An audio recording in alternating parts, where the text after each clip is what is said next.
Hello বন্ধুরা, আজকে আমি তোমাদের সাথে অন্যভাবে আসলাম। আজকে আমি তোমাদের লাউ আর ডাল রান্না শেখাবো।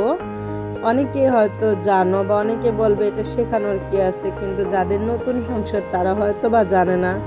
এজন্য আমি তাও তোমাদের সাথেই শেয়ার করতেছি লাউ ডাল কিভাবে রান্না করব। দেন আমি প্রথমে কিছু ডাল সুন্দরভাবে ভিজিয়ে নিলাম। ভিজিয়ে নেওয়ার পরে আমি ওটাকে সিদ্ধ দিলাম। সিদ্ধ দেওয়ার পরে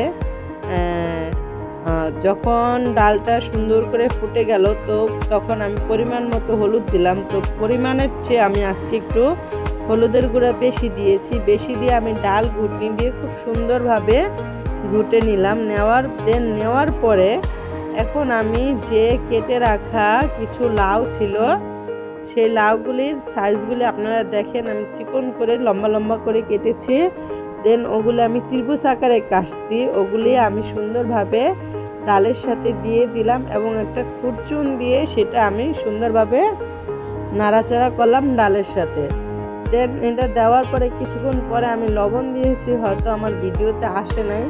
দেন আপনারা লবণ দিয়ে দিবেন এই মুহূর্তে। লবণ দেওয়ার পর ডালটা সুন্দরভাবে মোমের মতো সিদ্ধ হয়ে যাবে। দেন আমি এখন ডালটা সুন্দরভাবে সিদ্ধ করতেছি অ্যান্ড মোমের মতো আমি খুরচুন দিয়ে দেখলাম যে আমার ডালটা সিদ্ধ হয়েছে কিনা। দেন দেখলাম হ্যাঁ, ডালটা সিদ্ধ হয়ে গেছে। সো আমি এখন কিছু পেঁয়াজ কেটে রেখেছিলাম, ওটা দিয়ে আমি বাগার দিয়ে দেব। দেন আমি পেঁয়াজটা সুন্দরভাবে ভেজে ডালের ভিতরে দিয়ে দিলাম।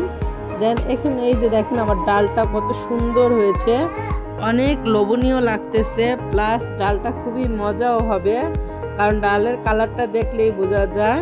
দেন এখন আমি ফিল্টার দিয়ে আপনাদের সাথে কালারটা শেয়ার করলাম, আর ওইটা ছিল আমার নর্মাল সেটের কালার। দেন আমার কাছে ডালটা খুবই ভালো লাগতেছে। আপনাদের কাছে যদি ভালো লাগে প্লিজ কমেন্ট করবেন এবং জানাবেন।